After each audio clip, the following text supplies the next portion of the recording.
Hi friends, ഷെഫീസ് dream വേൾഡിലേക്ക് സ്വാഗതം. വളരെ ടേസ്റ്റിയും അതുപോലെ വെറൈറ്റി ആയിട്ടുള്ളൊരു ബീട്രൂട്ട് കൊണ്ടുള്ള ഒരു പായസത്തിൻ്റെ റെസിപ്പിയാണ്. അപ്പോൾ എല്ലാവരും ഒന്ന് ട്രൈ ചെയ്ത് നോക്കും. നല്ല കിടിലൻ ടേസ്റ്റാണ് കേട്ടോ.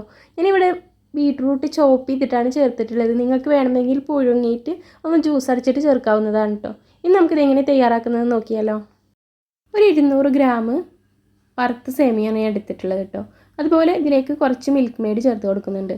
അതുപോലെ കുറച്ച് ഏലക്ക, പിന്നെ ചോപ്പ് ചെയ്തെടുത്ത ബീട്രൂട്ടാണ് കേട്ടോ. നിങ്ങൾക്ക് വേണമെങ്കിൽ പുഴുങ്ങിയിട്ട് ചേർക്കാമെന്ന് ഞാൻ നേരത്തെ പറഞ്ഞിട്ടുണ്ടായിരുന്നില്ലേ. ഇതാവുമ്പോൾ നമുക്ക് ചെറുതായിട്ടൊന്ന് കടിക്കാൻ കിട്ടും. ഇനി ഇതിലേക്ക് ആവശ്യത്തിനുള്ള പഞ്ചസാര, പിന്നെ അതുപോലെ അണ്ടിപ്പരിപ്പ് മുന്തിരി നേരത്തെ വറുത്തെടുത്തതാണ്. ഇനി ഇതിലേക്ക് 1 ലിറ്റർ പാലാണ് ചേർത്ത് കൊടുക്കുന്നത്. ഞാനിവിടെ 1 ലിറ്റർ പാൽ വെച്ചിട്ടാണ് ചെയ്യുന്നത് കേട്ടോ. ഞാനിവിടെ നല്ല അത്യാവശ്യം തിക്കായിട്ടുള്ള പായസമാണ് തയ്യാറാക്കുന്നത്. നിങ്ങൾക്ക് വേണമെങ്കിൽ 1.5 ലിറ്റർ പാലെടുക്കാം കേട്ടോ. അപ്പോൾ അത്യാവശ്യം ലൂസായിട്ട് കിട്ടും. ഇനി നമുക്കിത് തയ്യാറാക്കാം. ഈ പായസം തയ്യാറാക്കാനായിട്ട് ഒരു പാത്രം അടുപ്പത്ത് വെച്ചിട്ടുണ്ട് കേട്ടോ. അതൊന്ന് ചൂടായി വന്നതിലേക്ക് ഒരു 2 ടേബിൾ സ്പൂൺ നെയ്യ് ചേർത്ത് കൊടുക്കുക. ഇനി നമുക്ക് ഈ നെയ്യിൽ ഒന്നും കൂടി സേമിയ ഒന്ന് വറുത്തെടുക്കാം.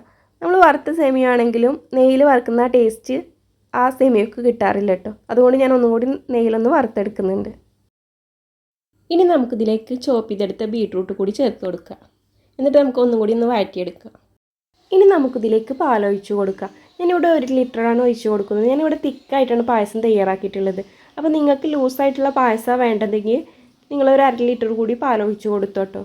ഇനി നമുക്കിത് നല്ല രീതിയിലൊന്ന് മിക്സ് ചെയ്തിട്ട് നമുക്ക് സേമിയോ അതുപോലെ ബീട്രൂട്ടും നല്ല രീതിയിലൊന്ന് വേവിച്ചെടുക്കാം.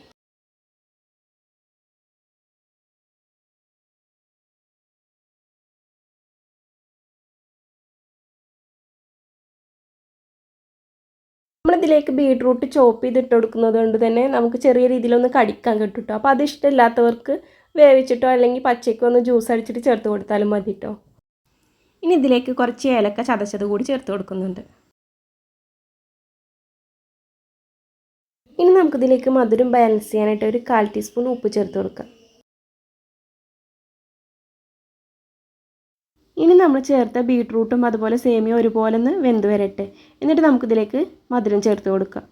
ഇനി അതുവരെ നമുക്ക് ചെറു തീയിലിട്ടിട്ടൊന്ന് വേവിച്ചെടുക്കാം. ബീട്രൂട്ടും സേമിയ ആവശ്യത്തിന് വെന്തിട്ടുണ്ട് കേട്ടോ. ഇനി നമുക്കിതിലേക്ക് ഈ ടൈമിൽ പഞ്ചസാര ചേർത്ത് കൊടുക്കാം.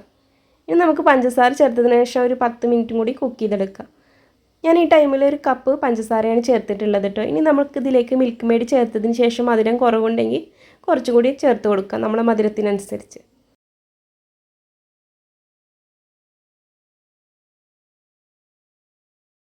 പായസം ഇവിടെ റെഡി ആയിട്ടുണ്ട് കേട്ടോ.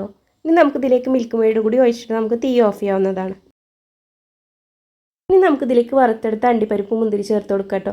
എനിക്കിതുപോലെ ക്രിസ്പി ആയിട്ട് കഴിക്കാനാണ് ഇഷ്ടം. നമ്മൾ 5 മിനിറ്റ് കഴിഞ്ഞിട്ട് ചേർക്കുന്നത് നമുക്കതുപോലെ ക്രിസ്പി ആയിട്ട് കിട്ടും. അണ്ടിപ്പരിപ്പ് മുന്തിരി അതുപോലെ തന്നെ കഴിക്കാൻ കിട്ടും. നമ്മൾ നേരത്തെ തിളക്കുമ്പോൾ ഇട്ട് കൊടുത്താൽ അത് വെന്ത് പോകാറാണ് കേട്ടോ. അപ്പോൾ സോഫ്റ്റ് ആയിരിക്കും. എനിക്കിതുപോലെ കഴിക്കാനാണ് ഇഷ്ടം. നിങ്ങൾക്കൊക്കെ എങ്ങനെയാണ് കമൻറ്റ് ചെയ്യാൻ മറക്കല്ലേ. അപ്പോൾ നല്ല ടേസ്റ്റി ആയിട്ടുള്ള ബീട്രൂട്ട് പായസം ഇവിടെ റെഡി ആയിട്ടുണ്ട് കേട്ടോ. അപ്പോൾ ഇനി ഓണമൊക്കെ അല്ലേ വരുന്നത്. അപ്പോൾ നിങ്ങൾ വെറൈറ്റി ആഗ്രഹിക്കുന്നവരാണെങ്കിൽ ഇതൊന്ന് ട്രൈ ചെയ്ത് നോക്കൂ കേട്ടോ. അപ്പോൾ വീഡിയോ ഇഷ്ടപ്പെട്ടാൽ ലൈക്ക് ചെയ്യാനും ഷെയർ ചെയ്യാനും കൂടെ സബ്സ്ക്രൈബ് ചെയ്യാനും മറക്കല്ലേ. അപ്പോൾ നല്ലൊരു വീഡിയോയുമായി വീണ്ടും വരാം.